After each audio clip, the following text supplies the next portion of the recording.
R C B ಅವ್ರದ್ದಾದ್ರೂ ಆಗ್ಬೋದು ಇಲ್ಲ ನಮ್ದಾದ್ರೂ ಆಗಿರ್ಬೋದು ಅಂತ ಆಗ್ಬೋದು ಖಂಡಿತ ಸರ್. ಯಾಕಂದ್ರೆ ಈಗ ಮೊದಲನೇ ಮ್ಯಾಚ್ ಆಲ್ರೆಡಿ ಪಂಜಾಬ್ ಮೇಲೆ ಹೊಡೆದಿದ್ದೀವಿ ನಾವು. ಇದೀರಾ ಆರ್ ಸಿ ಬಿಗೆ? ಆರ್ ಸಿ ಬಿಗ ನಮ್ಮ ಬಾಲ್ ಬಸ್ಟರ್ ಟೀಮ್ ಇದೆ, ಅದೇ ನಮ್ಮ ಆರ್ ಸಿ ಬಿ ತರ ಲಾಯಲ್ ಟೀಮ್. ಯಾವಾಗಲೂ ಸೋಲುತ್ತೆ, but still we hope that ಅದು ವಿನ್ ಆಗುತ್ತೆ. ನಾವು ಅದಕ್ಕೆ ಸಪೋರ್ಟ್ ಮಾಡ್ತೇವೆ. ಆರ್ ಸಿ ಬಿ ಎಲ್ಲ ಕಡೆ ಆರ್ ಸಿ ಬಿ ಲಾಯಲ್ ಫ್ಯಾನ್ಸ್ದೇ ಹವಾ. ಇವತ್ತು Punjab Kings versus Royal Challengers Bengaluru match ಇದೆ. ಅದು ಧರ್ಮಶಾಲಾದಲ್ಲಿ 7:15 ನಡೀತಾ ಇದೆ. ಎಲ್ಲರೂ ಆರ್ ಸಿ ಬಿಗೆ ಸಪೋರ್ಟ್ ಮಾಡೋಣ ಬನ್ನಿ. ಹಾಗಿದ್ರೆ ಈ ಬಾರಿ ಆರ್ ಸಿ ಬಿ ಪ್ಲೇ ಆಫ್ಗೆ ತಲುಪುತ್ತಾ? ಈಗಾಗಲೇ ಪಾಯಿಂಟ್ಸ್ ಪಟ್ಟಿಯಲ್ಲಿ 7ನೇ ಸ್ಥಾನದಲ್ಲಿರುವಂಥ ಆರ್ ಸಿ ಬಿ ಇನ್ನೂ ಪ್ಲೇ ಆಫ್ ಹಂತವನ್ನು ಜೀವಂತವಾಗಿರಿಸಿಕೊಂಡಿದೆ. ಹಾಗಿದ್ರೆ ಈ ಬಗ್ಗೆ ಪಬ್ಲಿಕ್ ಏನು ಹೇಳ್ತಾರೆ ಅನ್ನೋದ್ರ ಬಗ್ಗೆ ಕೇಳ್ಕೊಂಡು ಬರೋಣ ಬನ್ನಿ. ಸತತ ಮೊದಲಾರ್ಧದ ಒಂದು ಏನು ಹಂತ ಇತ್ತಲ್ಲ, ಅಲ್ಲಿ ಕಂಟಿನ್ಯೂ ಸೋತು ಬಂದು ಈಗ ಲಾಸ್ಟು ಒಂದು 3 ಮ್ಯಾಚ್ನ ಹ್ಯಾಟ್ರಿಕ್ ಗೆಲುವು ಸಾಧಿಸಿಕೊಂಡು ಈಗ 7ನೇ ಸ್ಥಾನ ತಲುಪಿದ್ದಾರೆ. ಇನ್ನೂ ಪ್ಲೇ ಆಫ್ ಆಸೆ ಜೀವಂತ ಇದೆ ಅಂತಾರೆ. ಬಟ್ ಮಡಿ ಪಂದ್ಯ ಈಗಾಗಲೇ ಆರ್ ಸಿ ಬಿಗೆ ಆಗಿದೆ ಅಂತಲೇ ಹೇಳ್ಬೋದು. ಬಟ್ ಈ ಬಗ್ಗೆ ಏನಂತೀರಾ? ಮಾಡು ಇಲ್ಲವೇ ಮಡಿನೇ. ಬಟ್ ಒಬ್ಬ ಬೆಂಗಳೂರಿಗನಾಗಿ ನಾವು ಯಾವತ್ತೂ ಬಿಟ್ಕೊಡಲ್ಲ. ನಮ್ಮ ದೇಶ, ನಮ್ಮ ಭಾಷೆ ಇದೆ ಮೊದಲು. ಹಾಗಾಗಿ ನಾವು ಬೆಂಗಳೂರಿಗೆ ಸಪೋರ್ಟ್ ಮಾಡೋದು. ಆಸೆ ಹಂಗೆ ಇರುತ್ತೆ, ಅವರೇ ಗೆಲ್ಲಬೇಕು ಅಂತ ಇಷ್ಟಪಡ್ತೀವಿ. ಬಟ್ ಪ್ರಾಕ್ಟಿಕಲಾಗಿ ಯೋಚನೆ ಮಾಡಿದ್ರೆ ಟೀಮ್ ವೈಸ್ ಸೆಲೆಕ್ಷನ್ ಇವಾಗ ಸ್ಟಾರ್ಟಿಂಗಿಗಿಂತ ಈಗ ಲಾಸ್ಟ್ 2 ಮ್ಯಾಚಸ್ ಇನ್ನೂ ಚೆನ್ನಾಗಿದೆ. ಬೌಲಿಂಗ್ ವೈಸ್ ಆಗಲಿ ಬ್ಯಾಟಿಂಗ್ ವೈಸ್ ಬ್ಯಾಲೆನ್ಸ್ಡ್ ಆಗಿದೆ. ಸೊ ಇದನ್ನೇ ಮೇಂಟೈನ್ ಮಾಡಿ ಅವ್ರ ಪರ್ಫಾರ್ಮೆನ್ಸ್ನ ಹಂಗೆ ಕೀಪಪ್ ಮಾಡಿದ್ರೆ ನಮ್ಗೆ ಬೆಟರ್ ರಿಸಲ್ಟ್ ಸಿಗುತ್ತೆ. ಆ ಹೋಪ್ಸ್ ಇನ್ನೂ ಜಾಸ್ತಿ ಆಗುತ್ತೆ. ಆಮೇಲೆ ಬರೋ ವರ್ಷಕ್ಕೆ ಆ ಹೋಪ್ಸ್ ಇನ್ನೂ ಜಾಸ್ತಿ ಆಗುತ್ತೆ. ಎಂಕರೇಜ್ಮೆಂಟ್ ಇರುತ್ತೆ, ಸಪೋರ್ಟ್ ಆಗಿರ್ಬೋದು, ಇನ್ನೂ ಜಾಸ್ತಿ ನೋಡ್ತೀರಾ. ಈ ಥರ ಪರ್ಫಾರ್ಮೆನ್ಸ್ ಬಂದರೆ ನಮಗೆ ಈಗ ಅವ್ರು ಪ್ಲೇ ಆಫ್ಗೆ ಹೋಗ್ತಾರೋ ಇಲ್ಲೋ ಅದು ಸೆಕೆಂಡ್ರಿ. ಬಟ್ ಒಂದು ಹೋಪ್ಸ್ ಅನ್ನೋದು ಇವಾಗ ಎಲ್ಲರಿಗೂ ಸಿಕ್ಕಿದೆ. ಅದು ಹಂಗೆ ಕಂಟಿನ್ಯೂ ಆಗಲಿ. ಸೊ ದಟ್ ಬರೋ ಕಮ್ಮಿಂಗ್ ವರ್ಷದಲ್ಲೂ ನಾವು ಇನ್ನೂ ಹೆಚ್ಚಾಗಿ ಸಪೋರ್ಟ್ ಮಾಡೋದು ನಮ್ಮ ಬೆಂಗಳೂರಿಗೆ ಅಂತ. 2008ರಿಂದ ಹಿಡಿದು 2024 ಬಂತು ತಿರ್ಗಾ. ಇನ್ನೂವರೆಗೂ ಆರ್ ಸಿ ಬಿ ಒಂದು ಬಾರಿನೂ ಕಪ್ ಗೆದ್ದಿಲ್ಲ. ಆದರೂ ಸಹಿತ ಫ್ಯಾನ್ಸ್ ಯಾಕೆ ಇಷ್ಟೊಂದು ಆರ್ ಸಿ ಬಿಗೆ ಲಾಯಲ್ ಆಗಿದ್ದಾರೆ ಅಂತ? ಸರ್ ನಾವು ಕನ್ನಡಿಗರು ಸರ್. ಒಂದು ಸರಿ ಒಬ್ಬರು ಇಷ್ಟಪಟ್ಟ ಮೇಲೆ ಹಂಗೆ ಬಿಡಲ್ಲ. ಅದು ನಮ್ಮ ನಾಡು, ನಮ್ಮ ಟೀಮ್. ಅದು ಎಷ್ಟೇ ತಪ್ಪು ಮಾಡಿದ್ರು ಹಿಂಗೆ ಮಾಡಿದ್ರೆ ಸರಿಯಾಗುತ್ತೆ, ಹಿಂಗೆ ಮಾಡ್ಬೋದು ಅನ್ನೋದು ಒಂದು ನಮ್ಮ ಕಡೆಯಿಂದ ಸಜೆಷನ್ ಇರುತ್ತೆ. ಸೊ ಮ್ಯಾನೇಜ್ಮೆಂಟ್ ವೈಸ್ ಏನಕ್ಕೆ ಅಲ್ಲೆಲ್ಲೇ ಇರೋರೆಲ್ಲ ಮೋಸ್ಟ್ಲಿ ನಾನು ಕೇಳಿರೋ ಪ್ರಕಾರ ತಮಿಳ್ನಾಡು ಮ್ಯಾನೇಜ್ಮೆಂಟು. ಸೊ ಮೋಸ್ಟ್ಲಿ ಅವ್ರ ಉದ್ದೇಶ ಏನು ಅಂದರೆ ಈಗ ಕನ್ನಡಿಗರಿಗೆ ಫಿಸಿಕಲಿ ಏನೂ ತೊಂದರೆ ಮಾಡೋಕ್ಕಾಗಲ್ಲ, ಈ ಥರ ಮಾನಸಿಕವಾಗಿ ಈ ಥರ ತೊಂದರೆ ಕೊಡ್ಬೋದು ಅಂದ್ಬಿಟ್ಟು ಹಿಂಗೆಲ್ಲ ಟೀಮ್ ಈ ಥರ ಕಾಂಬಿನೇಷನ್ಸ್ ಚೆನ್ನಾಗಿಲ್ದಿರೋ ಕಾಂಬಿನೇಷನ್ಸ್ನೇ ಸೆಲೆಕ್ಟ್ ಮಾಡ್ತಾರೆ. ಆ ಥರ ನೋವು ಕೊಡೋಣ ಅಂತ ನೋಡ್ತಾರೆ. ಬಟ್ ಸ್ಟಿಲ್ ನಾವು ಕನ್ನಡಿಗರಾಗಿ ನಾವು ಬಿಡಲ್ಲ. ನಾವು ಸಪೋರ್ಟ್ ಯಾವತ್ತೂ ಲಾಯಲಾಗಿ ಒಂದು ಇಷ್ಟಪಟ್ಟಿರ್ತೀವಿ ಅಂದರೆ ಅದನ್ನೇ ಇಷ್ಟಪಡ್ತೀವಿ ಕೊನೆವರೆಗೂ. ಈಗ ಬೇರೆ ಟೀಮ್ಗಳು ಎಷ್ಟೇ ಕಪ್ ಗೆದ್ದಿರ್ಬೋದು, ಹಂಗೆ ಬ್ಯಾನು ಆಗಿದ್ದಾರೆ ಆ ಫಿಕ್ಸಿಂಗ್ ಮಾಡಿಕೊಂಡು. ನಮ್ಗೆ ಆ ಥರ ಹೆಸರು ಬೇಡ. ಲಾಯಲಾಗಿ ನಿಯತ್ತಾಗಿ ಇರೋಣ. ಗೆಲ್ತೀವೋ ಬಿಡ್ತೀವೋ ಅದು ಸೆಕೆಂಡ್ರಿ, ಫಸ್ಟು ನಿಯತ್ತಾಗಿರೋದು ಮುಖ್ಯ. ಇವತ್ತಿನ high voltage match Punjab Kings versus Royal Challengers Bengaluru match ಧರ್ಮಶಾಲಾದಲ್ಲಿ ನಡೀತಾ ಇರೋದು ನಿಮಗೂ ಗೊತ್ತೇ ಇದೆ. ಈ ಎರಡೂ ಏನು ಟೀಮ್ ಇದೆಯಲ್ಲ, ಎರಡರದ್ದು ಬ್ಯಾಟಿಂಗ್ ಲೈನಪ್ಪು ಒಳ್ಳೆ ಇದೆ ಮಾತ್ರ. ಹಾಗಾಗಿ ಈ ಬಾರಿ ಹೈಯೆಸ್ಟ್ ಸ್ಕೋರ್ ಆಗ್ಬೋದಾ ಈ ಮ್ಯಾಚಲ್ಲಿ ಅಂತ? ಅವ್ರದ್ದಾದ್ರೂ ಆಗ್ಬೋದು ಇಲ್ಲ ನಮ್ದಾದ್ರೂ ಆಗಿರ್ಬೋದು ಅಂತ? ಆಗ್ಬೋದು ಖಂಡಿತ ಸರ್. ಯಾಕಂದರೆ ಈಗ ಮೊದಲನೇ ಮ್ಯಾಚ್ ಆಲ್ರೆಡಿ ಪಂಜಾಬ್ ಮೇಲೆ ಹೊಡೆದಿದ್ದೀವಿ ನಾವು, ಅದೊಂದು ಕಾನ್ಫಿಡೆನ್ಸ್ ಇದೆ. ಆಮೇಲೆ ಲಾಸ್ಟ್ 2 ಮ್ಯಾಚಸ್ ಬೆಟರ್ ಪರ್ಫಾರ್ಮೆನ್ಸ್ ಇದೆ ನಮ್ಮದು ಬ್ಯಾಟಿಂಗಲ್ಲಿ. ಸೊ ನಾವೇ ಹೊಡಿತೀವಿ ಅನ್ನಿಸ್ತಾ ಇದೆ. ಮತ್ತೆ ಧರ್ಮಶಾಲ ಹೇಳೋಕ್ಕಾಗಲ್ಲ. ಈಗ ಲಾಸ್ಟ್ ಮ್ಯಾಚು ಮೋಸ್ಟ್ಲಿ ಯಾಕಂದರೆ ಆ ಒಂದು ಪಿಚ್ಚು ಫಸ್ಟಿಗೆ ಸ್ಟಾರ್ಟಿಂಗು ಬ್ಯಾಟಿಂಗಿಗೆ ಸ್ವಲ್ಪ ಸಹಕಾರಿ ಆಗೋದಿಲ್ಲ ಅಂತಾರೆ. ಕ್ರಮೇಣ ಅದು ಬ್ಯಾಟಿಂಗಿಗೆ ಸಹಕಾರಿ ಆಗುತ್ತೆ ಅಂತಾರೆ. ಯಾಕಂದರೆ ಮಂಜು ಹೋದಂಗೆ ಅಲ್ಲಿ ಬ್ಯಾಟಿಂಗ್ ಲೈನಪ್ಗೆ ಒಂದು ಸ್ವಲ್ಪ ಒಳ್ಳೆ ಪಿಚ್ನೇ ಅನ್ಬೋದು ಅದು. ಹಾಗಾದರೆ ಹೈ ಸ್ಕೋರ್ ಬರ್ಬೋದಾ ಅಂತ? ಸ್ಪರ್ಧಾತ್ಮಕ ಒಂದು ಸ್ಕೋರು ಬರುತ್ತಾ ಅಂತ? ಇಲ್ಲ. ಯಾಕಂದರೆ ನೀವು ಲಾಸ್ಟ್ ಮ್ಯಾಚ್ ಚೆನ್ನೈ ಪಂಜಾಬ್ ನೋಡಿದ್ರೆ ಇನಿಷಿಯಲ್ ಆಗಿ ಬ್ಯಾಟಿಂಗ್ ಸ್ಕೋರ್ ಮಾಡಿದ್ರು. ಆಮೇಲೆ ಹೋಗ್ತಾ ರನ್ನೇ ಮಾಡಿಲ್ಲ. ಅದು ಫುಲ್ಲು ಲೋ ಸ್ಕೋರ್ ಆಗೋಯ್ತು. ಅದು ತುಂಬ ಪಂಜಾಬ್ ಚೇಸಿಂಗ್ ಮಾಡೋಕ್ಕಾರೆ 160 ಏನೋ ಅನ್ಸುತ್ತೆ, ಮೋಸ್ಟ್ಲಿ 160 ಅದನ್ನೇ ಚೇಸ್ ಮಾಡಿಲ್ಲ. ಸೊ ಅದು ಹೋಗ್ತಾ ಕ್ರಮೇಣ ಕಮ್ಮಿ ಆಗಿಬಿಡುತ್ತೆ ಬ್ಯಾಟಿಂಗ್ ವೈಸು. ಸೊ ಹೇಳೋಕ್ಕಾಗಲ್ಲ. ಪಿಚ್ಚು ಏನಾದ್ರು ಚೇಂಜ್ ಮಾಡಿದ್ರೆ ಬ್ಯಾಟಿಂಗ್ ಪಿಚ್ ಬಂದರೆ ಒಳ್ಳೆ ಬಿಗ್ ಸ್ಕೋರ್ ಬರುತ್ತೆ. ಯಾಕಂದರೆ ಚಿಕ್ಕ ಗ್ರೌಂಡ್ ಅದನ್ನು. ಇಲ್ಲ ನಾವು ಓದ್ ಪಿಚ್ ಆಡಿಸಿದ್ರೆ 160 ಆವ್ರೇಜ್ ಸ್ಕೋರ್, ಪಾರ್ ಸ್ಕೋರ್ ಅದೇ ಇರೋದು. ಮೋಸ್ಟ್ಲಿ 170 ಪಾರ್ ಸ್ಕೋರ್ ಇರುತ್ತೆ. ಜೈ ಆರ್ ಸಿ ಬಿ. ಜೈ ಆರ್ ಸಿ ಬಿ, ಜೈ ಕನ್ನಡ. ಆರ್ ಸಿ ಬಿ ಹೊಸ ಅಧ್ಯಾಯನ ವಿರಾಟ್ ಕೊಹ್ಲಿ ಹೇಳಿದರು ಈ ಸಾರಿ ಹೊಸ ಅಧ್ಯಾಯ ಅಂತ. ಹಳೆ ಅಧ್ಯಾಯನ ಇನ್ನೂ ಚಾಳಿನೇ ಬಿಡ್ತಿಲ್ವಾ ಅಥವಾ ಹೊಸ ಅಧ್ಯಾಯ ಶುರು ಆಗಿದೆ ಅಂತ? ಹೊಸ ಅಧ್ಯಾಯ ಯಾವಾಗ ಶುರು ಆಯ್ತಂದರೆ ಮೊನ್ನೆ 2-3 ಮ್ಯಾಚ್ ಗೆದ್ರಲ್ವಾ, ಆವಾಗಿಂದ ಒಂದು ಸ್ವಲ್ಪ ಹಿಂಗೆ ಕಾನ್ಫಿಡೆನ್ಸ್ ಬಂತು, ಇವ್ರು ಗೆಲ್ಬೋದು. ಅಂದರೆ ಹಳೆ ಮ್ಯಾಚಸ್ ಎಲ್ಲ ಬಾಲಿಂಗ್ ಲೈನಪ್ ಸರಿ ಇರಲಿಲ್ಲ. ಆ ಕಾರಣದಿಂದ ಇವ್ರು ಇದು ಪ್ಲೇ ಆಫಿಗೆ ಕ್ವಾಲಿಫೈ ಆಗೋ ಚಾನ್ಸಸ್ ಇರಲಿಲ್ಲ. ಆದರೆ ರೀಸೆಂಟಾಗಿ ಬರ್ತಿರೋ ಮ್ಯಾಚ್ 2-3 ಮ್ಯಾಚ್ ಇವ್ರು ಗೆದ್ದವ್ರೆ. ಇವತ್ತು ಸಾಯಂಕಾಲನೂ ಮ್ಯಾಚ್ ಚೆನ್ನಾಗಿ ನೆಟ್ ರನ್ ರೇಟಿಂದ ಗೆದ್ದು ಬೇರೆ ಟೀಮ್ ಅವ್ರು ಸ್ವಲ್ಪ ಮ್ಯಾಚಸ್ ಸೋತೋಗಿ ಆ ಥರ ಬಂದರೆ ಆರ್ ಸಿ ಬಿ ಕ್ವಾಲಿಫೈ ಆಗೋ ಚಾನ್ಸಸ್ ತುಂಬ ಇದೆ. ನಾ ಇದೇ ಅನ್ಕೋತೀವಿ RCB ಸತಿ ಪ್ಲೇ ಆಫಲ್ಲಿ ಹೋಗಿ ಗೆದ್ದು ಈ ಕಪ್ ಬರಲಿ ಬೆಂಗಳೂರಿಗೆ. 17 ವರ್ಷ ಆಯಿತು ಕಾಯ್ತಿದ್ದೀವಿ. ಪ್ರತಿ ವರ್ಷ ಒಂದೇ ಸ್ಲೋಗನ್, ಈ ಸಲ ಕಪ್ ನಮ್ಮದೇ ಹೇಳಿ ಕಪ್ ಬರಲಿ ಅಂತ ಕಾಯ್ತಿದ್ದೀವಿ. RCB 2008ರಿಂದ IPL ಸ್ಟಾರ್ಟ್ ಆದಾಗಿಂದ ಇನ್ನೂವರೆಗೂ ಒಂದು ಕಪ್ ಸಹ ಬಂದಿಲ್ಲ ನಮ್ಮ ಕರ್ನಾಟಕಕ್ಕೆ. ಅಷ್ಟಾದರೂ ಸಹ ಫ್ಯಾನ್ಸು ಲಾಯಲ್ ಆಗಿದ್ದಾರೆ RCBಗೆ. ಎಷ್ಟರ ಮಟ್ಟಿಗೆ ಲಾಯಲ್ ಆಗಿದ್ದಾರೆ ಅಂತಂದರೆ RCB ಅಂದರೆ ತಮ್ಮ ಪ್ರಾಣ ಅಂತಾರೆ. ನೀವು ಹೇಗೆ RCBನ ತುಂಬ ಇಷ್ಟಪಡ್ತೀರಾ ಹೇಗೆ ಅಂತ? RCB ಅಂದರೆ ಒಂಥರ ಹೇಳ್ಬೇಕಂದ್ರೆ ನಾವಿರೋ ಬೆಂಗಳೂರಲ್ಲಿ ಇದ್ದು RCBನ ಸಪೋರ್ಟ್ ಮಾಡೋದಂದರೆ ಆಬ್ವಿಯಸ್ಲಿ RCBನೇ ಸಪೋರ್ಟ್ ಮಾಡೋದು. ಪ್ರತಿ ವರ್ಷ ಯಾವ ಬೇರೆ ನೋಡಲ್ಲ ಅಂದರೆ RCB ಅಂತೂ ನೋಡ್ತೀವಿ. ಏನಾದರೂ ಆಗಲಿ, ಮೊನ್ನೆ ವುಮೆನ್ಸ್ ಪ್ರೀಮಿಯರ್ ಲೀಗಲ್ಲಿ RCB ಅವ್ರು ಕಪ್ ಗೆಲ್ಸಿದ್ರಲ್ವ, ಅದರಿಂದ ಇನ್ನೂ ಕಾನ್ಫಿಡೆನ್ಸ್ ಬಂದಿದೆ, ಇವರು ಈ ಸತಿ ಕಪ್ ಗೆಲ್ಸ್ತಾರಂತ. ಬಟ್ ಒಂದು ಹೋಪ್ ಇತ್ತು ವುಮೆನ್ಸ್ ಟೀಮ್ ಕಪ್ ಗೆದ್ದಾಗ, IPL ಕಪ್ ಗೆದ್ದಾಗ ಅದೇ ಹೋಪ್ಸ್ ಇಟ್ಕೊಂಡು ಮೆನ್ ಟೀಮ್ ಸಹ ತಯಾರಿಯಲ್ಲೇ ಇತ್ತು. ಬಟ್ ಈ ಬಾರಿ ಎಡವಿದ್ದಾರೆ. ನಿಮ್ಮ ಫೇವ್ರೆಟ್ ಪ್ಲೇಯರ್ ಯಾರು? ನಮ್ಮ ಫೇವ್ರೆಟ್ ಪ್ಲೇಯರ್ RCB ಅಲ್ಲಿ ಹೇಳಕ್ಕೆ ಹೋದರೆ ವಿರಾಟ್ ಕೊಹ್ಲಿ ಆಬ್ವಿಯಸ್ಲಿ ಇರ್ತಾರೆ. ಅವ್ರನ್ನ ಬಿಟ್ಟರೆ ಇದ್ದಾರೆ ಸ್ವಲ್ಪ ಗ್ಲೆನ್ ಮ್ಯಾಕ್ಸ್ವೆಲ್ ಈ ಸತಿ ಸರಿಗಾಡ್ತಿಲ್ಲ. ವಿರಾಟ್ ಕೊಹ್ಲಿ ಮತ್ತು ಇವ್ರು ಮೊಹಮ್ಮದ್ ಸಿರಾಜ್ ಇದ್ದಾರೆ, ಅವ್ರು ಚೆನ್ನಾಗಿ ಬೌಲಿಂಗ್ ಮಾಡ್ತಾರೆ. ಇನ್ಯಾರು ಫ್ಯಾಫ್ ಡು ಪ್ಲೇಸ್ ಇದ್ದಾರೆ ಕ್ಯಾಪ್ಟನ್ ನಮ್ಮವರು. ಅವರು RCBನ ಗೆಲ್ಸಕ್ಕೆ ಮೊನ್ನೆ ಮ್ಯಾಚಸ್ಸಲ್ಲೆಲ್ಲ ಅವರೇ ಗೆಲ್ಸಿದ್ದು. ಆ ರೀತಿಯಿಂದ ಹೇಳಿದ್ರೆ ವಿರಾಟು, ಫ್ಯಾಫು, ಸಿರಾಜ್ ಅವರೇ ನನ್ನ ಫೇವ್ರೆಟ್ ಪ್ಲೇಯರ್ಸು. ಸಿರಾಜ್ ಅಷ್ಟೊಂದು ಹೇಳ್ಕೊಂಬಟ್ಟಿಗೆ ಈ ಸಾರಿ ಪರ್ಫಾರ್ಮೆನ್ಸ್ ತೋರಿಸಲಿಲ್ಲ.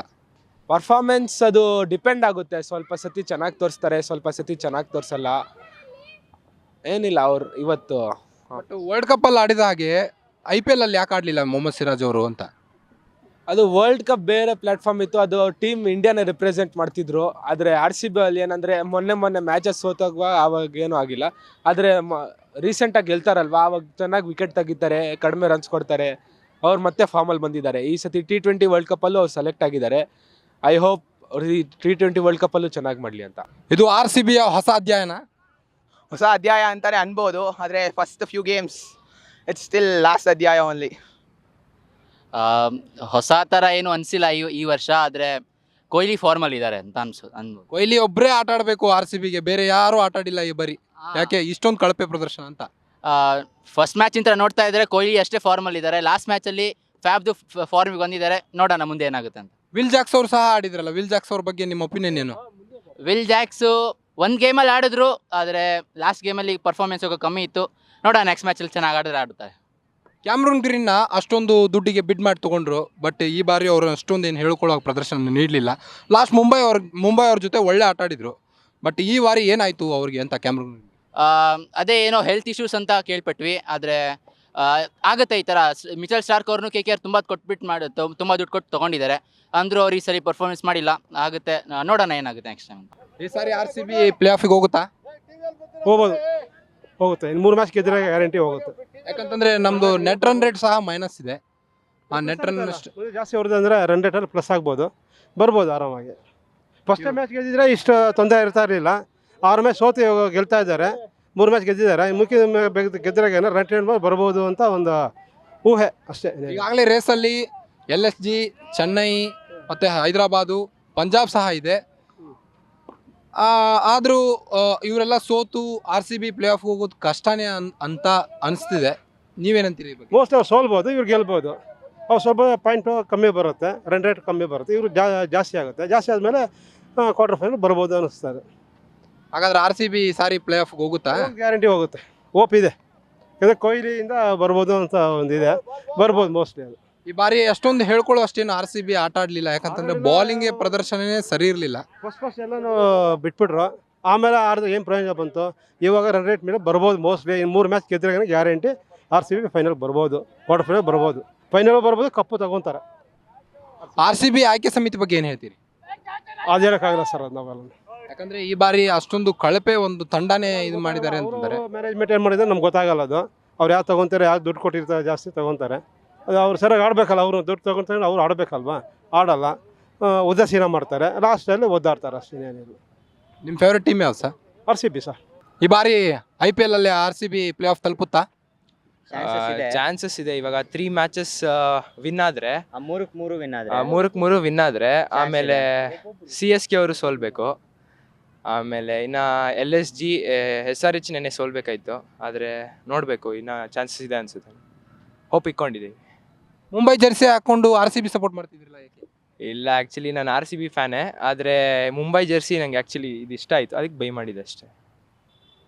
RCB ಗೆಲ್ಲುತ್ತೆ, ಬಟ್ ಅವ್ರು ಆಡ್ತಿಲ್ಲ ಈಗ, ಫಾರ್ಮಲ್ಲಿಲ್ಲ. ಅವ್ರೇನಾರ ಈ 3-3 ಗೆದ್ದರೆ ಪಕ್ಕ ತಲುಪ್ಬೋದು ಪ್ಲೇ ಆಫಿಗೆ.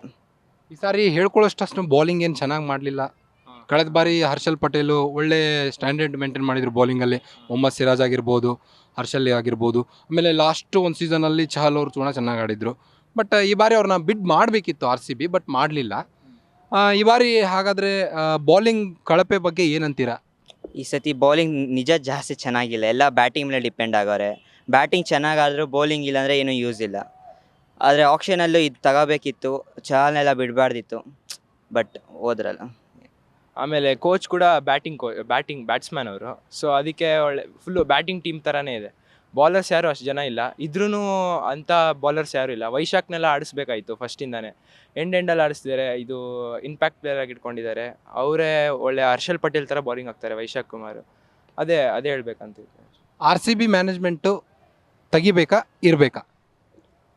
ಇರಬೇಕು, ಆದರೆ ಒಂದು ಸ್ವಲ್ಪ ಚೇಂಜಸ್ ಮಾಡಬೇಕು. ಚೇಂಜಸ್ ಅಂದರೆ ಜಾಸ್ತಿ ಬೌಲಿಂಗ್ ಮೇಲೂ ಗಮನ ಕೊಡಬೇಕು.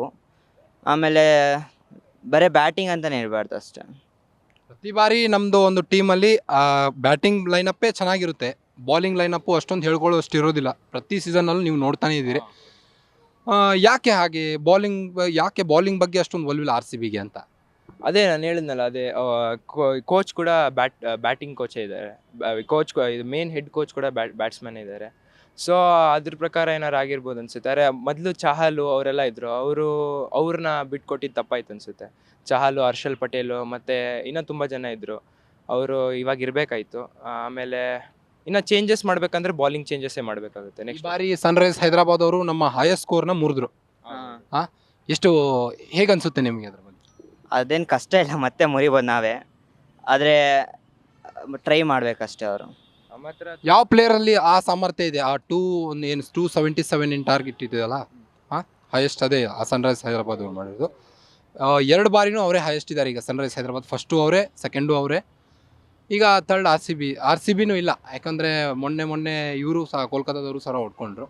ಬಟ್ ಈ ಸಾರಿ ಇವತ್ತು ನಡೀತಿರುವಂಥ ಪಂಜಾಬ್ ಮ್ಯಾಚಲ್ಲಿ ಆ ಒಂದು ರೆಕಾರ್ಡ್ನ ಮುರಿತಾರಾ ಅಂತ? ಯಾಕಂದರೆ ಬ್ಯಾಟಿಂಗ್ ಲೈನಪ್ಪು ಚೆನ್ನಾಗಿದೆ, ಧರ್ಮಶಾಲಾ ಗ್ರೌಂಡು ಸಪೋರ್ಟ್ ಕೊಡುತ್ತಾ ಅದಕ್ಕೆ? ಓಪನರ್ಸ್ ತುಂಬ ಚೆನ್ನಾಗವ್ರೆ, ಅವ್ರು ತಗೊಂಡು ಹೋಗ್ಬೋದು 100. ಆದರೆ ಅದಾದಮೇಲೆ ಮಿಡಲ್ ಆರ್ಡರ್ಸಲ್ಲಿ ಇದು ಪ್ರಾಬ್ಲಮ್ ಇದೆ. ಮ್ಯಾಕ್ಸ್ವೆಲ್ ಆ ಫಾರ್ಮಲ್ಲಿಲ್ಲ. ಆಮೇಲೆ ಇನ್ನು ಕ್ಯಾಮ್ರಾನ್ಗಿನ್ನೂ ಅಷ್ಟು ಆಡ್ತಿಲ್ಲ ಇತ್ತೀಚೆಗೆ. ಇನ್ನು ವಿಲ್ ಜಾಕ್ಸು ಮೂಡ್ ಬಂದಂಗೆ ಆಡ್ತಾನೆ. ಅದೇ ಈ ಬ್ರೇಕ್ ಮಾಡ್ಬೋದಂದ್ರೆ ರೆಕಾರ್ಡು ವಿಲ್ ಜಾಕ್ಸೇ ಮಾಡೋಕ್ಕಾಗುತ್ತೆ ಅನ್ಸುತ್ತೆ. ಇನ್ನು ಫ್ಯಾಪು ಒಳ್ಳೆ ಸ್ಟಾರ್ಟ್ ಕೊಡ್ತಾರೆ, ಆದರೆ ಬ್ಯಾಟಿಂಗ್ ಬಂದ್ಬಿಟ್ಟು 8 ಜನ ಇದ್ದಾರೆ. ಇನ್ನು ಚಾನ್ಸಸ್ ಇದೆ ಅನ್ಸುತ್ತೆ RCB ರೆಕಾರ್ಡ್ ಬ್ರೇಕ್ ಮಾಡೋಕ್ಕೆ. ಬ್ಯಾಟಿಂಗ್ ಬಂದ್ಬಿಟ್ಟು 8 ಜನ, ಒಬ್ರು ಔಟ್ ಆದರೆ ಇನ್ನೊಬ್ರು ಇದ್ದಾರೆ. ಆದರೆ ಮ್ಯಾಕ್ಸ್ವೆಲ್ ಸ್ವಲ್ಪ ಫಾರ್ಮಿಗೆ ಬಂದರೆ ಇವಾಗ ವಿಲ್ ಜಾಕ್ಸು, ವಿರಾಟು ಚೆನ್ನಾಗಿ ಆಡ್ತಿದ್ದಾರೆ. ಇನ್ನು ಅವರೇ ಬ್ರೇಕ್ ಮಾಡ್ಬೋದು ಅನಿಸುತ್ತೆ ರೆಕಾರ್ಡು. ವಿರಾಟ್ ಕೊಹ್ಲಿ ಬಗ್ಗೆ ಒಂದೆರಡು ಮಾತು? ಅವ್ರ ಬಗ್ಗೆ ನಾವೇನು ಮಾತಾಡೋಕ್ಕಾಗಲ್ಲ. ಅವ್ರು ಒಂಥರ RCB ಗಾಡ್ ಫಾದರ್ ಇದ್ದಂಗೆ. ಅವ್ರಿಲ್ಲಾಂದರೆ RCBನೂ ಇಲ್ಲ. Thank you. ಜೈ RCB. ಜೈ ಜೈ RCB. RCB. ಈ ಬಾರಿ RCB ಪ್ಲೇ ಆಫ್ ಹಂತ ತಲುಪುತ್ತಾ ಅಂತ? ದೇವ್ರ ಇಚ್ಛೆ ಪಟ್ಟರೆ ನಮ್ಮ RCB ಅವರು ಚೆನ್ನಾಗಿ ಆಡಿ ರನ್ ರೇಟು ಇಂಪ್ರೂವ್ ಮಾಡಿ ಇನ್ನೊಂದಿಬ್ಬರು ಬೇಡದಿರೋರು ಸೋತ್ರೆ ಆವಾಗ RCBಗೆ ಚಾನ್ಸು. ವಿರಾಟ್ ಕೊಹ್ಲಿ ಹೇಳಿದರು ಈ ಬಾರಿ ಹೊಸ ಅಧ್ಯಾಯ RCBದು ಅಂತ. ಈಗ ವುಮೆನ್ಸ್ ಟೀಮ್ ಅವರು ಸಹ IPL ಕಪ್ ಗೆದ್ದರು ಈ ಹಿಂದೆ. ಈಗ ಹಾಗಾದರೆ ನಮ್ಮ ಟೀಮು ಅಷ್ಟೊಂದು ವುಮೆನ್ಸ್ ಟೀಮ್ ಕಂಪೇರ್ ಮಾಡಿದ್ರೆ ನಮ್ಮ ಟೀಮ್ ಅಷ್ಟೊಂದು ಚೆನ್ನಾಗಿ ಆಡ್ತಿಲ್ಲ, ಯಾಕೆ ಅಂತ? ಮೆನ್ಸು ವುಮೆನ್ಸ್ ಹಂಗೆಲ್ಲ ಕಂಪೇರ್ ಮಾಡಬಾರ್ದು ರೀ. ಯಾರೇ ಮಾಡೋದು? IPL ಅಲ್ಲಿ ಚೆನ್ನಾಗಿ ಆಡೋರು ಮೆನ್ಸು ಚೆನ್ನಾಗಿ ಆಡ್ತಾರೆ, ವುಮೆನ್ಸು ಚೆನ್ನಾಗಿ ಆಡ್ತಾರೆ. ಕಂಪೇರ್ ಮಾಡಲೇ ಕುಡ್ದು ನಾವು ಅವ್ರು ಚೆನ್ನಾಗಿ ಆಡಿದ್ದಾರೆ ಅಕ್ಸೆಪ್ಟ್ ಮಾಡೋಣ, ಇವ್ರಿಗೆ ನಾವು ಸಪೋರ್ಟ್ ಮಾಡೋಣ ಅಂತ ನನ್ನ ಅಭಿಪ್ರಾಯ. ಅಂದರೆ ಜನ ಹೇಳ್ತಿದ್ದಾರೆ ವುಮೆನ್ಸ್ ಕೈಯಲ್ಲಿ ಆಯಿತು ಕಪ್ ಗೆಲ್ಲೋಕೆ, ಯಾಕೆ ನಮ್ಮ ಮೆನ್ಸ್ ಟೀಮ್ಗೆ ಆಗ್ತಿಲ್ಲ? ಪ್ರತಿ ಬಾರಿನೂ ಒಳ್ಳೆ ಬ್ಯಾಟ್ಸ್ಮನ್ಸ್ನ ತರ್ತಾರೆ, ಬಟ್ ಬೌಲಿಂಗ್ ಲೈನಪ್ ನಮ್ಮದೊಂದು ಅಷ್ಟೊಂದು ಹೇಳ್ಕೊಳ್ಳೋ ಅಷ್ಟೇನು ಬೌಲಿಂಗ್ ಲೈನಪ್ನ ಪ್ರತಿ ಬಾರಿ ನಮ್ಮ ಮ್ಯಾನೇಜ್ಮೆಂಟ್ ಟೀಮು ಬ್ಯಾಟಿಂಗ್ ಲೈನಪ್ನೇ ಜಾಸ್ತಿ ಇದನ್ನ ಫೋಕಸ್ ಮಾಡೋದು. ಬೌಲಿಂಗ್ ಲೈನಪ್ನ ಯಾಕೆ ಕೆಡಿಸ್ತಾರೆ ಅಂತ? ಸರ್, ಇದು ಮ್ಯಾನೇಜ್ಮೆಂಟವ್ರು ಡಿಸೈಡ್ ಮಾಡ್ತಾರೆ. ಆ ಕ್ಯಾಪ್ಟನ್ಗೆ ಏನು ಬೇಕೋ ಅದನ್ನು ಅವರು ಸೆಲೆಕ್ಟ್ ಮಾಡಿ ಕೊಡ್ತಾರೆ. ಎಲ್ಲನೂ ಮ್ಯಾನೇಜ್ಮೆಂಟ್ ಬ್ಲೇಮ್ ಮಾಡೋಕ್ಕಿಂತ ಅವರು ಯಾರು ಬೆಸ್ಟ್ ಬೌಲರ್ನ ತೊಗೊಂಡಿರ್ತಾರೆ, ಆ ಬೌಲರ್ ಪರ್ಫಾರ್ಮ್ ಮಾಡಲಿಲ್ಲ ಅಂದರೆ ಪಾಪ ಮ್ಯಾನೇಜ್ಮೆಂಟ್ಗೆ ಏನು ಬೈತಾರೆ. ಸೊ ಇದ್ರ ಪ್ರಕಾರ ನನ್ನ ಪ್ರಕಾರ ಮ್ಯಾನೇಜ್ಮೆಂಟ್ನ ಬೈಯೋದು, ಪ್ಲೇಯರ್ನ ಬೈಯೋದು as they have to improve their performances when they take them to the team. But still ನಾವು ಯಾರನ್ನೂ ಬೈಕೂಡ್ದು ಅವ್ರವ್ರ ಪರ್ಫಾರ್ಮೆನ್ಸ್ಗೆ ಅವರ ಲೆವೆಲ್ಗೆ ಮಾಡ್ತಾರೆ, ಆ ಥರ ನನ್ನ ಅಭಿಪ್ರಾಯ. ಪ್ರತಿ ಬಾರಿ ಇಂಡಿವಿಜುವಲ್ ಆಗಿ ವಿರಾಟ್ ಕೊಹ್ಲಿ ಅವರೇ ಹೋರಾಡಬೇಕು RCB ಸಲುವಾಗಿ, ಉಳಿದ ಪ್ಲೇಯರ್ ಏನು ಮಾಡ್ತಾರೆ ಅಂತ ಜನ. ಆಸ್ ಎ ಟೀಮ್ ಹೌದು ತುಂಬಾ ಚೆನ್ನಾಗಿದೆ RCB. ಬಟ್ ನೀವು ಹೇಳಿದಾಗೆ ಏನು RCB ವಿರಾಟ್ ಕೊಹ್ಲಿ ಒಬ್ಬರೇ ಪರ್ಫಾರ್ಮ್ ಮಾಡ್ತಾ ಇರೋದು. ಬಟ್ ಇನ್ಕ್ಲೂಡಿಂಗ್ ಬೌಲರ್ಸ್ ಆಗಲಿ ಬ್ಯಾಟ್ಸ್ಮನ್ಸ್ ಆಗಲಿ as a team it is a wonderful team. ಅದ್ರ ಬಗ್ಗೆ ನಾವು ಏನು there is no comment. But ಏನು ಕ್ಲಿಕ್ ಆಗ್ತಾ ಇಲ್ಲ, ಪರ್ಫಾರ್ಮೆನ್ಸ್ ಬರ್ತಾ ಇಲ್ಲ. ನೀವು ಹೇಳಿದಾಗೆ ಕೊಹ್ಲಿ ಒಬ್ಬನೇ ಪರ್ಫಾರ್ಮ್ ಮಾಡ್ತಾ ಇದ್ದಾನೆ. ಅದು ಬೇರೆ ಕಡೆಯವರಿಂದ ಪರ್ಫಾರ್ಮೆನ್ಸ್ ಬಂದರೆ may be things are not falling in place ಅಷ್ಟೇನೆ. It is a good team. May be ನೀವು ಹೇಳಿದಾಗೆ bowling we are lacking a bit in bowling. But overall click ಆಗಬೇಕಿತ್ತು, ಹೊಸ ಅಧ್ಯಾಯ ಅಂತ ಹೇಳಿದ್ರು. We were also expecting a lot. ಯಾಕೆಂದರೆ RCB Bangalore ಅವ್ರಿಗೆ ಏನೋ it is in our blood. Whatever ಏನೇ ಇದ್ರೂ ವಿ ಸಪೋರ್ಟ್ ದೆಮ್. ಎಷ್ಟು ಲಾಯಲ್ ಆಗಿದ್ದೀರಾ RCBಗೆ ಅಂತ? Course we R loyal. ನಾನು ಹೇಳ್ತಾ ಇದ್ದೀನಲ್ಲ, ಸ್ಟ್ಯಾಟಿಸ್ಟಿಕಲಿ ಸ್ಪೀಕಿಂಗ್ ನಾವು it is very difficult to qualify this time. Let's accept it. But ನಾವು ನಮ್ಮವರು ಅಂತ ಬಂದಾಗ ವಿ ಕ್ಯಾನ್ ಗಿವ್ ಅಪ್. ನಮ್ಮತನ ಈಗ ಸಪೋಸ್ ಕೇಳೋದಾಯಿತು ಅಂದರೆ ನಮ್ಮ ತಂದೆ ತಾಯಿಗೆ ಹೇಗೆ ರೆಸ್ಪೆಕ್ಟ್ ಕೊಡ್ತೀವಿ, ದಟ್ಸ್ ಆಲ್ಸೋ ಲೈಕ್ ಆ ಟೀಮ್. ಸೊ ನಮ್ಮವ್ರನ್ನ ನಾವು ಬಿಟ್ಕೊಡೋಕ್ಕಾಗಲ್ಲ. Whatever it is, whether they fail, whether they pass, ಚೆನ್ನಾಗಿ ಆಡ್ತಾರ, ಚೆನ್ನಾಗಿ ಆಡಲ್ವಾ, ಇಟ್ ಈಸ್ ಆರ್ ಟೀಮ್. ಹಾಗಾದ್ರೆ ನಮ್ಮ ಕನ್ನಡಿಗರೇ ಬೇರೆ ಬೇರೆ ಟೀಮ್ಗಳಲ್ಲಿ ಒಳ್ಳೆ ಚೆನ್ನಾಗಿ ಪ್ರದರ್ಶನ ತೋರಿಸ್ತಾ ಇದ್ದಾರೆ. ಯಾಕೆ RCBಯಲ್ಲಿ ಕನ್ನಡಿಗರಿಗೆ ಜಾಸ್ತಿ ಸ್ಥಾನ ಕೊಡ್ತಾ ಇಲ್ಲ? ಇದು ನಾನು ಆಕ್ಸೆಪ್ಟ್ ಮಾಡ್ತೀನಿ. ಅಫ್ಕೋರ್ಸ್ ನೀವು ಹೇಳಿದ ಪ್ರಕಾರ ಕನ್ನಡಿಗರಿಗೆ ಒಂದು ಸ್ಥಾನಮಾನ ಕೊಡಬೇಕಿತ್ತು. ಅದರಲ್ಲಿ it all depends on management, ಅವ್ರ ಡಿಸಿಷನ್ಸ್. ಬಟ್ ಹೌದು ನೀವು ಹೇಳಿದಾಗೆ ಕನ್ನಡಿಗರಿಗೆ ಇನ್ನೊಂದು ಸ್ವಲ್ಪ ಸ್ಥಾನ ಕೊಟ್ಟಿದ್ರೆ ಇನ್ನೂ ಖುಷಿ ಆಗಿರುತ್ತಿದ್ವಿ. ಖಂಡಿತ. ಮೊಹಮ್ಮದ್ ಸಿರಾಜ್ ಅವರು ಲಾಸ್ಟ್ ವರ್ಲ್ಡ್ ಕಪ್ ಅಲ್ಲಿ ಒಳ್ಳೆ ಪರ್ಫಾರ್ಮೆನ್ಸ್ ತೋರಿಸಿದ್ರು. ಬಟ್ ಈ ಬಾರಿ RCBಯಲ್ಲಿ ಅದೊಂದು ಎಡವಿದ್ರು ಅಂತೇನು ನಾನು, ಯಾಕೆ ಅಂತ? ಆಸ್ ಎ ಪ್ಲೇಯರ್ ಯಾರೇ ಆಗಿರ್ಬೋದು, you take even the best of players, ಅವ್ರದ್ದು ಕೂಡ ಏನೋ ಪ್ಯಾಚಸ್ ಇರುತ್ತೆ. ಪೀಕ್ಗೆ ಹೋಗ್ತಾರೆ, ಪರ್ಫಾರ್ಮೆನ್ಸ್ ಇರಲ್ಲ. It's there in everybody's life. ಒಬ್ಬ ಸ್ಪೋರ್ಟ್ಸ್ ಪರ್ಸನ್ ಅಷ್ಟೇ ಅಲ್ಲ, ನಾರ್ಮಲ್ ಪರ್ಸನಲ್ಲೂ ಏನೋ ನೀವು ನಿಮ್ಮ ಗ್ರಾಫ್ ವೇರಿ ಆಗ್ತಾ ಇರುತ್ತೆ. So you have to accept that ಅಷ್ಟೇ. ಕ್ಯಾಮ್ರನ್ ಗ್ರೀನ್ಗೆ 17.5 ಕೊಟ್ಟು ತೊಗೊಂಡ್ರು. ಬಟ್ ಈ ಬಾರಿ ಅವರು ಪ್ರದರ್ಶನನೇ ತೋರಲಿಲ್ಲ. ಲಾಸ್ಟ್ ಮುಂಬೈಯಲ್ಲಿದ್ದಾಗ ಒಳ್ಳೆ ಆಟ ಆಡಿದರು. ಬಟ್ RCBಯಲ್ಲಿ ಏನಾಯಿತು ಅಂತ ಎಲ್ಲರೂ ಬಿಡ್ ಮಾಡಿ ಒಳ್ಳೆ ಇದಕ್ಕೆ ತೊಗೊಳ್ತಾರೆ RCB ಅವರು. ಬಟ್ ಅವ್ರ ಪರ್ಫಾರ್ಮೆನ್ಸ್ ಯಾಕೆ ಅಷ್ಟೊಂದು ವರ್ಸ್ಟ್ ಆಗುತ್ತೆ RCB ಬಂದ ಮೇಲೆ ಅಂತ? ದುಡ್ಡು ಒಂದೇ ಕ್ರೈಟೀರಿಯಾ ಅಲ್ಲ. You also have to look. ಈಗ ಒಂದೊಂದು ಟೀಮಲ್ಲಿ for example Sunil Narine, I am not sure how much they have paid him, but is more than worth it what they have paid for. ಆ ಥರ ಪ್ಲೇಯರ್ಸ್ನ select ಮಾಡಬೇಕೇ ಹೊರತು ತುಂಬ hype ಮಾಡಿ. ಈಗ ಮಿಚೆಲ್ ಸ್ಟಾರ್ಕ್ ನನಗೆ ಗೊತ್ತಿರೋ ಥರ ಐ ಥಿಂಕ್ ಈ was picked up for 24 crores. Even ಈ ಈಸ್ ನಾಟ್ ಕ್ಲಿಕ್ಕಿಂಗ್. ಅವ್ರದ್ದು ಕ್ಯಾಲ್ಕುಲೇಷನ್ಸ್ ಏನಿದೆಯೋ ಏನೋ, ಬಟ್ ಕ್ಲಿಕ್ ಆಗೋದು ಕೂಡ ಮುಖ್ಯ. ಸೊ ಅವರು ಎಕ್ಸ್ಪೆಕ್ಟೇಷನ್ಸ್ ಇರುತ್ತೆ ಆ್ಯಂಡ್ ಓವರ್ ಎಕ್ಸ್ಪೆಕ್ಟೇಷನ್ಸ್ ಕೂಡ ಇರುತ್ತೆ. But they are not striking ಅಂತ ಹೇಳ್ಬೋದು. ಇಟ್ಸ್ ನಾಟ್ ದ್ಯಾಟ್ ಒಬ್ಬ ಒನ್ ಸೀಸನಲ್ಲಿ ಪರ್ಫಾರ್ಮ್ ಮಾಡಲಿಲ್ಲ ಅಂದರೆ you can consider him as non performing player. But they will have their patches. RCB ಈ ಬಾರಿ ಪ್ಲೇ ಆಫ್ ಅಂತ ತಲುಪುತ್ತಾ? ಪ್ಲೇ ಆಫ್ ಅಂತ ತಲುಪಬೇಕಂದ್ರೆ ಒಂದು ಪವಾಡನೇ ಆಗಬೇಕು. ಈ ಬಗ್ಗೆ ಏನಂತೀರಿ? ಅದು ಖಂಡಿತ ಹೌದು, ಪವಾಡನೇ ಆಗಬೇಕು. ಯಾಕೆಂದರೆ ಈಗ ಸದ್ಯದ ಸ್ಟ್ಯಾಟ್ಸ್ ಪ್ರಕಾರ we are in the 7th place ಅನ್ಸುತ್ತೆ. 7th place. We are in the 7th place. But ಬೇರೆ ಟೀಮ್ ಅವರು 6th and above, they have all won 2 matches more than what RCB has won. So statistically speaking it is difficult. But RCBಗಿಂತ ಮೇಲಿರೋರು ಸೋತು ನಮ್ಮ run rate ಕೂಡ it is ಮೈನಸ್ಸಲ್ಲಿದೆ. ಇದಕ್ಕೆ ಸ್ವಲ್ಪ ಕಷ್ಟ ಆಗ್ಬೋದು. ಬಟ್ ನೀವು ಹೇಳ್ತಾರ ಮಿರಾಕಲ್ ಏನಾದರೂ ಆಯಿತು ಅಂದರೆ ಮೈಟ್ ಕ್ವಾಲಿಫೈ ಅಷ್ಟೇ. Thank you sir. Guarantee news, ಸುದ್ದಿ ಖಚಿತ, ನ್ಯಾಯ ನಿಶ್ಚಿತ.